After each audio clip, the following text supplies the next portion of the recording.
Yeah, man, we back on Fig, man. You feel me? We got a special guest with us here. We got Sauce Walka, the motherfucking legend. Don't worry about nothing, you know what I mean? And I got my boy Trevor over here sitting with me, man. We finna do it up today, man. Yeah, what's the deal, man? How you spelling, King, man? I'm just dripping how I'm dripping, pimping how I'm pimping, you know what I'm saying? Yeah, and I love that, and I love that you gave me the left, you feel me? The left is the heart, man. I mean a lot to me, you know what I'm saying? That's all love, man. That's all love. Come on, we all kings, you know what I'm saying? We all gonna shine together. We gonna grind together. Man, you know, and I was real worried about your motherfucking ass flipping over cars and doing all the whole little shit, man. Yeah, man. You know, we had to get through it. By the grace of the universe, you know what I'm saying? I'm healthy, I'm alive, and I'm still wealthy, and I didn't get caught, you know what I'm saying, with what I would have got caught. Yeah. I prefer to lose my car than to lose a lot of freedom over being in the wrong place at the wrong time, you know what I'm saying? So, yeah, I mean, and I'm saying that to say because I did the same thing, but I lost my arm. Well, it's detached. It's attached. It's here. All right. I did the same motherfucking thing. You know what I mean? And that happened in the They tried to pull me over on my motorcycle, though. Oh, that's different. And then I got on. Got off on. Fucked up. Fucked up. Flying in the air. Ooh. You know, that's what's up. I'm sorry to hear that, King, but you know what I'm saying? They didn't never make you a greater warrior. You know what I mean? But at the same time, though, like, that's why I be scared of them two-wheel bikes. I got a three-wheel bike, the Can-Am, the three-wheeler. You got a little more stability of it not going down. It's like one of my OGs always told me, one thing about them bikes, no matter how good and how talented you is on them bikes, you're going down. You're going down. You're going down. One day you're going down. It just depends on how bad the go down is. On everything, it's mandatory. It's inevitable that hit that concrete. But you make you respect it though. Right. Make you respect it though. But I did do some dumb shit though. But when I was looking at you, I'm like, ooh, he got away, and he looking good though. I made it. People wouldn't understand how detrimental that aspect of it was, like making up out of a car crash, going 150 miles per hour, car flip 4 times, and then you just walk out immaculate, like, you know. Did that motherfucker eject you out that bitch or what? Man, it's unbelievable. I didn't get ejected out the vehicle, but the way that the car was flipping in the air, it's like my body came up, because I had no seatbelt on, so it's like my body just came out the driver's seat and I was just like a floating ball in the middle. And however it worked out, when the car was in the air flipping, I end up like sitting on the roof, like on the inside the car. Like, you know, you're supposed to be sitting in the seat. It's like my body did this, turned around. Now I'm sitting on my roof, like where my sunroof is. That's where I'm sitting. My hands is on my roof, and I'm grabbing the coat hangers. Like, you know, you got the coat hangers. Like, I'm just like this, and I end up feeling the coat hangers, and I'm grabbing it. And now the car then it flipped, then it hit the ground. When it hit the ground, like I got on the top of the roof in the air, but now it's on the ground, and I'm holding the shit, and now I got my feet is like on the dash, like on the, you know how the window, your window go up, it's like being in a room, they do the upside down rooms type shit. So now my feet on the windows, my hands on the dash, and the car is the car's on the roof of it, on the ground now,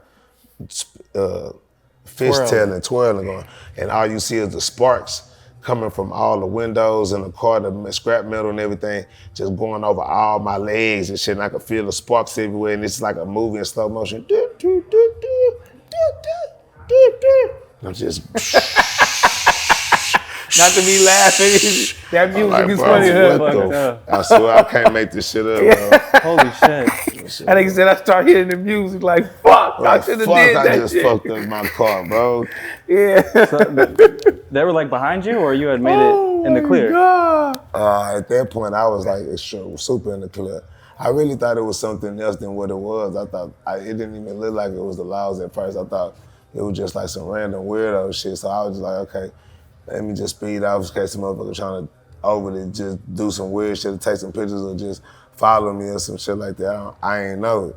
So by the time they got up and hit the lights, I'm already gone. But you know, I forgot the area I was in. It turned out to be what it was. Man, well, you here with us in LA, man. How LA treating you, man? Oh man, I love LA. I love California. I always have a good time when I'm here.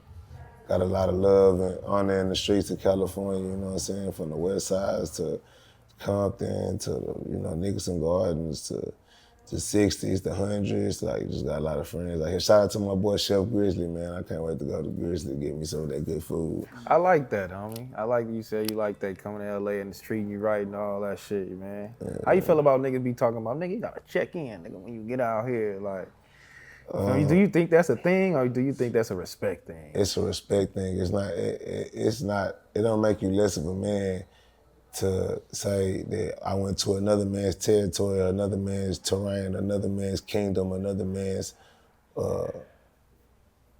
backyard, and to give a gesture of respect and fellowship and also awareness of letting it be known, hey, I'm in your town. You got any of your good people around that may have some suggestions for how I can make some money, or where should I go, or what's safe, what's not safe, where should I eat, where should I shouldn't eat, who are your resources that y'all cool with in y'all city to where if I go to these certain places, I'm gonna have the enjoyable experience that I originally came here for. And especially, and it's two different dynamics of it. It's the one dynamic of you coming to LA and you plan on actually being active, like being involved in the activities, going to the ghettos, going to these hoods, meeting these people, meeting the community, going to these video shoots, these hood restaurants, or these Hawkins chickens and I forgot chicken or the other chicken, Roscoe's and all that type of shit. Like, you can't be in those areas and communities anywhere in the world without knowing people that's from the source. For real. Because then you are outsider. You look like a target. You look like fresh meat. You look like a wandering stranger. Mm-hmm. Now, true enough, yes, you can go to anybody's city in any state, stand on your own 10 toes, bring your firearm, bring your protection, and be willing to contest anything that's brought up to you within a line of disrespect or contesting your manhood or your safety. But at the end of the day, you still at a disadvantage and you putting yourself in a position of harm's way or confusion where you just simply could have hollered at a nigga and made the connections. And at the same time, it doesn't make you less of a man to respect another person having power in their backyard, because you should have power in your backyard as well. And you get more power by being associated with people in other states and other cities, other foreign lands, and getting their power behind you because they respect you and they love you as a human. That's what the government do, that's what countries do. Mm-hmm. They create peace treaties. It used to be a time where Americans couldn't go to fucking Ukraine or Asia or wherever the fuck because the treaties and the agreements wasn't correct. The trade lines wasn't correct. It doesn't make enough sense leverage-wise between my country and your country as far as what do you have to offer us in shipping, what do we have to offer you in manufacturing, labor, technology, oil, whatever it is.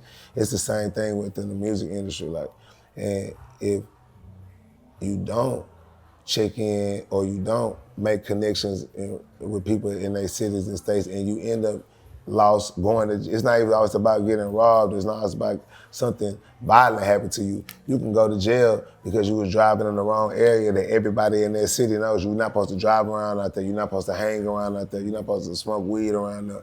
And just because you're not informed about the settings of the community that you're in, you end up in the wrong spot, and now you got a brand new case. Yeah, and I love how y'all Texas niggas, y'all really move for real off loyalty, respect. Y'all some respectful individuals, man. And I see you doing your thing.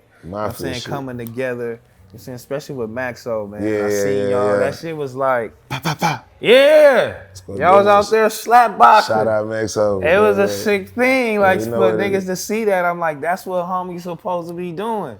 You know what I'm saying? Y'all supposed to be getting out there and doing all the shit, because I know y'all had the first little incident. We couldn't see. Yeah, you know what I mean? Yeah. That shit wasn't nothing though. Yeah. Then y'all out here slap boxing. I was like, oh, I fuck with these niggas, man. That's just some shit we do in Texas, you know what I'm saying? For somebody that you got a slight mutual respect for, we got understanding with each other, any disagreements, we should be able to fight, whether it's fist fighting with punches or slap box, get on the slap box with you know what I'm saying, just check each other hands out, just to see where you at. And I also just let the other side know, like, it ain't no hoe shit or no sissy shit going on either party. That's the point of slap boxing or, you know what I'm saying, sparring and fighting with your friends. But everybody know, like, if you a worthy opponent, like you somebody who just lame is over, you just trying to fit in or you just trying to get your name up and you don't even have no honor like that, then you don't get the respect of a friendly fade. You don't get the respect of a friendly squabble. You know what I'm saying? Because you already a bullshit ass person. So we get no value, no respect, and no honor out of, you know what I'm saying, sharing hands with you.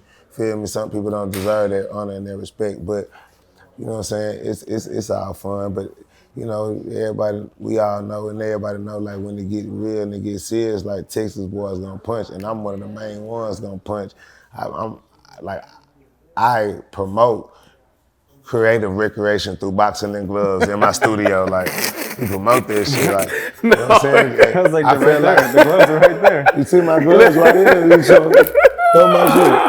We travel with these motherfuckers. This nigga crazy. You know what I'm saying? We bring them to wherever we at. Any rapper, hey man, listen. If rappers can get high together, that's why everybody shooting. Yeah. So this my brother Peter. What's up, nigga? I ain't got.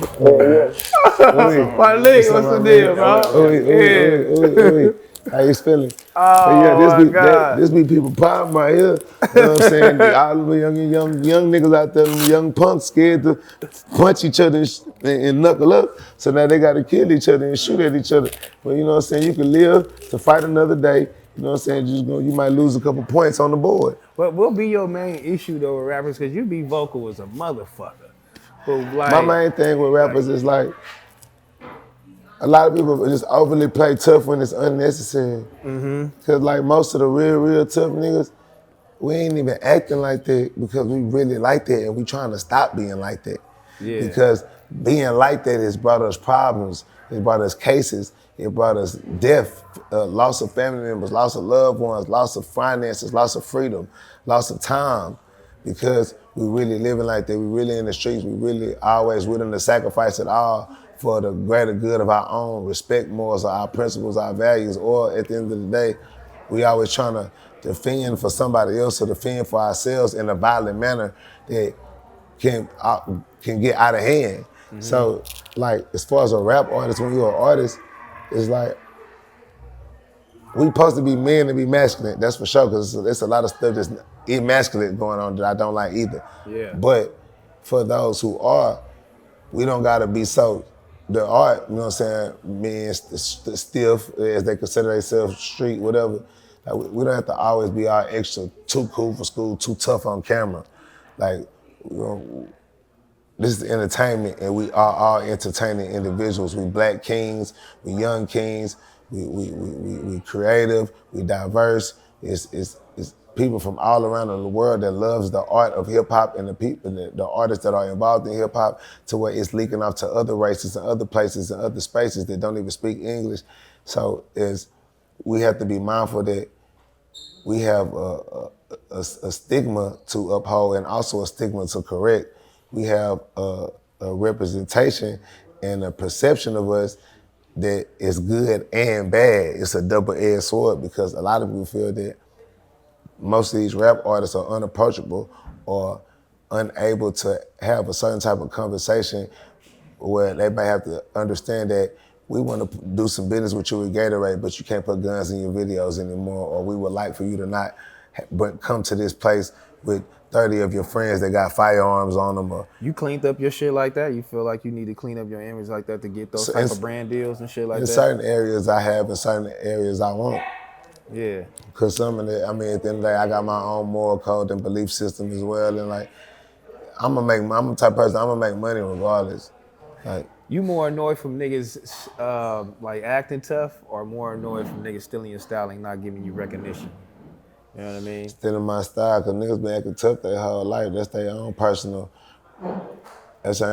problem or prerogative. My whole thing about that is that I'm not that one. You know what I'm saying? Like, I'm finna laugh. I'm finna play. I'm finna be childish. I'm finna karate kick and break your bitch. And I got one life to live. I ain't finna be sitting around this whole mad, sad, and face scrunched up because you done got in your 30s and you stopped working out and you ain't got your football body no more. Your stomach fat. You get your titties bigger than your baby mama, and you barely just got the first Cartier. So you stressing.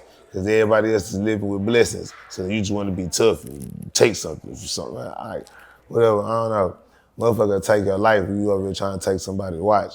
Did you break a bitch first or did you rap first? Which one did you do? Obviously, I rap first. I've been rapping my whole life. Yeah. But the first thing I did that made me real money was the bitch. Damn. The first thing I ever did, my first having $50,000 at one time when I was like 18, 17, 18, in that area, that's like the bitch.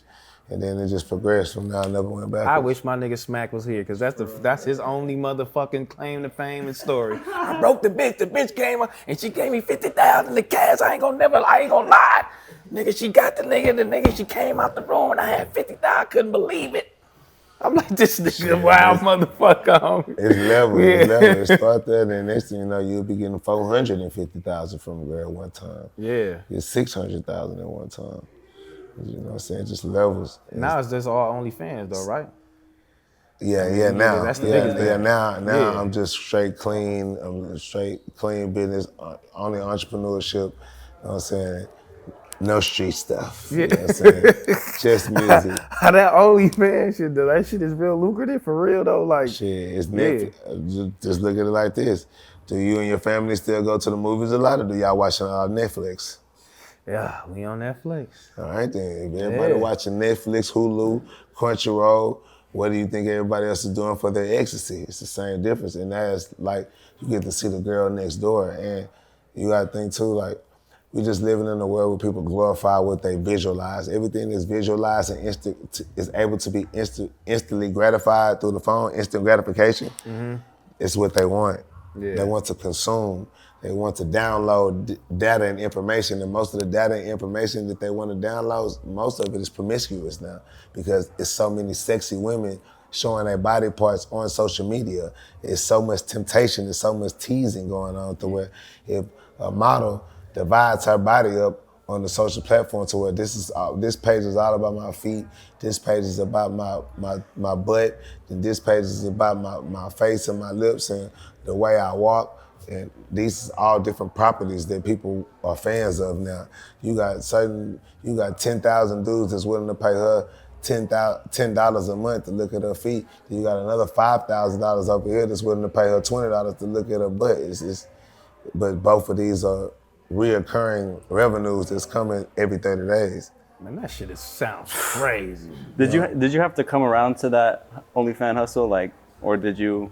Like right off the bat, it was suggested to me by some of the women that was in my life, and then me being a businessman, me understanding numbers, me being a visionary to see, oh, okay, wow, this is an opportunity to where we could turn photography and videos of beautiful women into real estate, digital real estate. You know what I'm saying? So to be able to record a 20-second to 3-minute video, and that video is able to accumulate you $3,500, $4,500 to $10,000 a month for a 30-second to 3-minute clip, and then you can multiply that. So now you have 10 of those same clips producing you that same $3,500. Now we walking away with $35,000, and we might be within the first 3 weeks span of the month. We still got a whole nother 7 days to rock out. And the video never expires. You have a grandfathering reoccurrence. So it's like, it's the same difference as owning a building or owning your catalog of music, to where 10 years later, 16 years later, 9 years later, now you're not filming, now you're not traveling, now you're not in front of the cameras, but you created this fan base, you created this cult following. Just like it's 30 years later and we watching Bad Boys 4, but all of the streaming movie platforms are still playing Martin. Mm-hmm. And Fresh Prince. You can go to all of the main movie streaming platforms and still watch the same shows that was funded and close to our hearts in the 90s without having a cassette tape, without having to search and scavenge and find that media. It's the same thing for people in the OnlyFans world. 20 years later, 10 years later, 9 years later, 7 years later, even if you're not pushing that product, it's still gonna have an audience of its own that's gonna make people relate and come back to that and watch it again. So you're more like in the managing, or are you like on-air talent too? They called you on-air talent. Hell no. I ain't no talent. I ain't no talent. But I've been slanging dick my whole life. Shit, I've been pimping from the hip way before I did it from the mind. Shit, why not? I ain't got nothing to be ashamed of. I'm blessed. I'm blessed by the best. Oh my God. Shit, I look at it. This motherfucker got to get sold. One way or the other. See, I see. That's why I like you and Buddy, man. Y'all niggas is real business, man. You coming over here, you be coming out of fat whips, all this shit. You be talking about property and all this shit. Like, I'm with all that. Digital real estate, physical real estate. Yeah. You know what I'm saying? In the real estate of my pelvis. You know what I'm saying? Shit. I'm thinking about getting a mold made of this motherfucker, getting selling this shit, buy this motherfucker out the store. I'm coming, feel about shit. Trying to make a dreams come true. That nigga trying to sell them pocket dicks. Hey man, we need Elon Musk money. Wait, but what's the selling point at that? What's how much you selling it for? Oh my God, Paul. Hey, Y'all niggas we're talking business right now. Paul. We're talking business. How much you selling it for? I'm just saying, if I'm making a mold, I better get a decent price, you know? Hey, how much you selling that motherfucker for? Hey, yo. Paul. Hey, no, man. We can pause that. No, but I'm looking at it as a product, man. I'm looking at it as a product. You know? Paul. Hey, man, listen. We selling pocket dicks around this motherfucker. Hey, y'all crazy, man. If you helping to do the why can't I? All right, man. Tell me about the rap scene, man, in Texas. It's heavy right now. One I'm really, really loving is Mexican OT. He done came and stopped by BACKONFIGG a couple times. You know what I'm saying? Shout out to my boy. OT, man, that's my boy, man. OT's, man. I fuck OT for real. You know what I'm talking about? He's a real good kid, real dope kid, very talented. I love his management team. It's my family. B-Don, G-Luck, Fee. It's our family. Yeah. Mexican OT, great artist, real humble, very intelligent.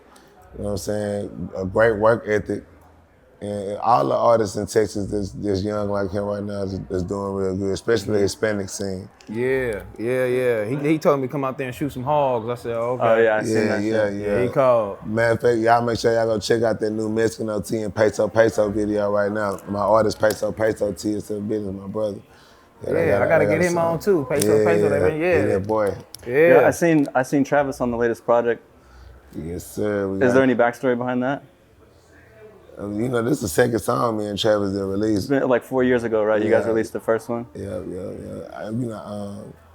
You know, we all from Houston or whatever. My brother, my Sancho, my twin, my other brother JT, and my other brother Vakash, they all went to school with Travis. They all went to the same high school before my brother got kicked out of that school. They all went to Elkins together. And my other brother, Mike D, also went to Quail Valley with him. So they like grew up together, and then like Trevor grew up watching me like run around the city terrorizing Houston, rapping and being like a street nigga famous, having street fame and young, you know what I'm saying? Like he blew up when he blew up, I took a break on the rapping shit and I was like pimping and splashing, getting money young, and then I ended up going to jail. I went to the penitentiary for 3 years and I come home, boom, he blowing up 2013, I blow up 2014.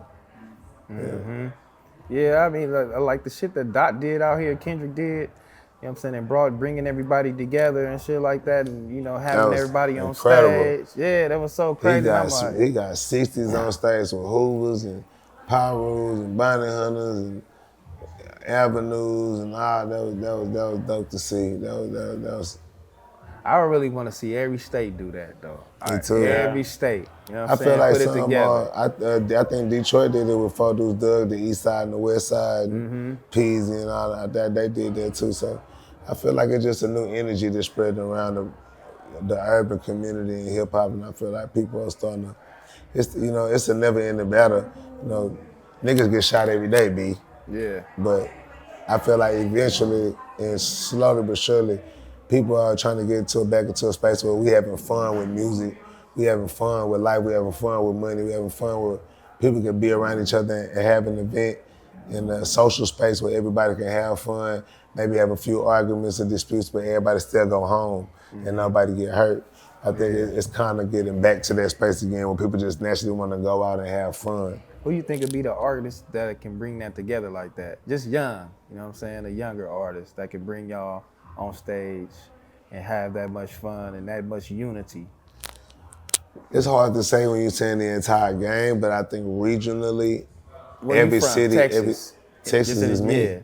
And you. And Texas is me. Yeah. Without a question, like Texas is me. It's me or Travis.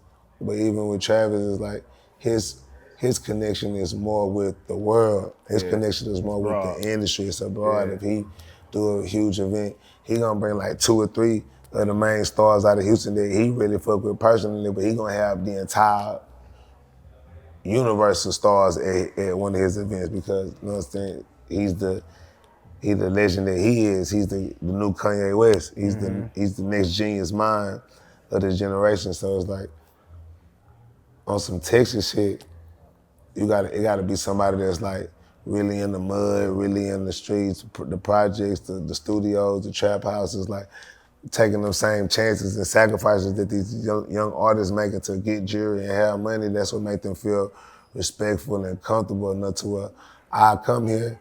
Because this is the thing you gotta think about it too. It's not just about the stardom and the fame and the love, it's about the respect and the safety. Like, I know that if I go to this event on this dude's name, on his time, everybody not gonna do nothing to each other because we all respect this individual and how he move and what he doing for us. So out of respect, and we know if we do something out of line, he gonna be fucked up with us on a personal, physical note, and from just a business professional note. So as you burning 2 different type of bridges, you creating violence with somebody who's sharing opportunity and you know what I'm saying, fortune with you and platform with you, but then you also fucking up to the fact that, well, motherfucker want to do something to you because you playing with the money, you playing with the business.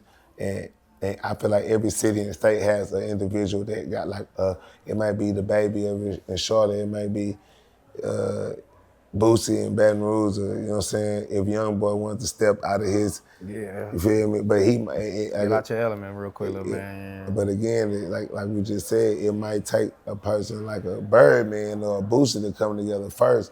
It's always, it gotta start with a spark. You gotta start with a drip of water. Once you get somebody to drip, then there's gonna be a waterfall. It's the same way when Ryan Garcia and Gervonta Davis fight. Nobody, all the big champions and the big best boxers really wasn't trying to fight each other like that. Then when Ryan Garcia and Gervonta Davis fought and both put their undefeated records at risk, they kind of ended the Protect Your O era. So it's the same thing. Like, you just gotta have somebody that's willing to come together and make that initial drip to make people put the bullshit behind. And once people see like, damn, they got together, they worked, and we know that they used to them like each other, or we know that they had potential beef or whatever going on, and if they can put their shit to a side, and I as a viewer or a consumer, a fan, I felt like that shit was the most dangerous shit in the world. Man, you heard about on the news when so-and-so got shot up at the car by such and such, but they survived, or they didn't hit them, but they made the attempt, and now they friends again. Like, people think that once you do certain shit like that to somebody, it's unforgivable, and you can't turn around, you can't go back, which in some cases it is, because if somebody ends up not breathing ever again, you can't get that life back, you can't get that breath back. But if nobody actually got seriously hurt, it's still a way to, forgive and forget. It's just about how much maturity or understanding that you have as an individual, or what is more important to you in life. Yeah. You got kids? 3. 3 kids. I got 4 kids. Now, we was talking, LA, they talking about nepotism, you know what I'm saying? And LeBron bringing in his son, and, him, having a chance to bring him in, and people saying, a lot of other people probably missed that chance, you feel me? But he giving it to his son, man. How do you feel? Because me looking at that, and if that was my damn kid, you know what I'm saying, I would do the same thing for my kid if I could, if I could present him with that opportunity, man. You feel me? I mean, I don't see why anybody would do anything else but that. Yeah. In my personal opinion, I can't see where it makes sense to do anything. But if you have the ability to put your child in the NBA, let alone while you're still in your prime, you're still performing at a high level, and actually have your child play on your team that you got the full leadership of, not only are you securing generational wealth for your grandkids and your family, but you also showing the world like the leaps and bounds that a father can go through, that can go to see his seeds and see his legacy surpass him. Mm-hmm. Even if it doesn't mean you surpass me as a great player, my legacy just surpassed me as far as that it's going to continue on after what I've done.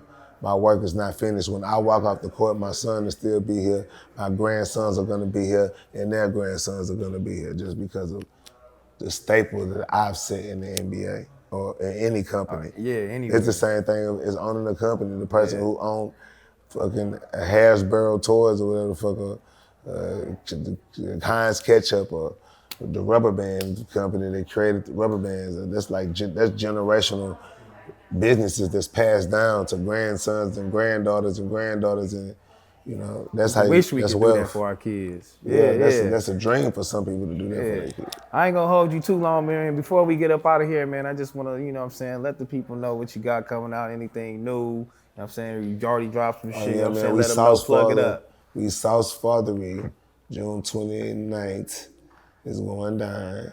You feel me? My album, my birthday, you know what I'm saying? We walking around with the rapper slappers, you know what I'm saying?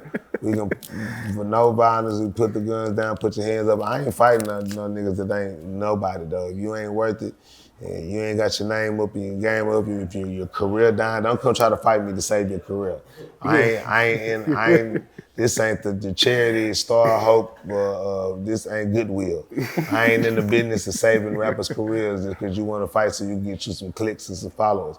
But, you know what I'm saying, at any given time for the worthy, you know what I'm saying, your eyes can get blurry. You know what I'm saying? We ain't doing no tripping. We staying healthy. You know what I'm saying? We staying conditioned. You know what I'm saying? We staying strut for the uppercut. Shout out my boy, man. Yeah. Make sure y'all comment, you feel me? Like this video, you feel me? Make sure y'all subscribe to the channel, man. That was Sauce Walka, man. Real legendary shit in here, man. Back on Fig, you feel me? Back on Fig. Get tuned in. Shout out to all the players on the Fig out there with the biz getting that dig. You know what I'm saying? You know what I'm saying? You did? Yeah. Hey, baby, don't you panic, because this shit is organic.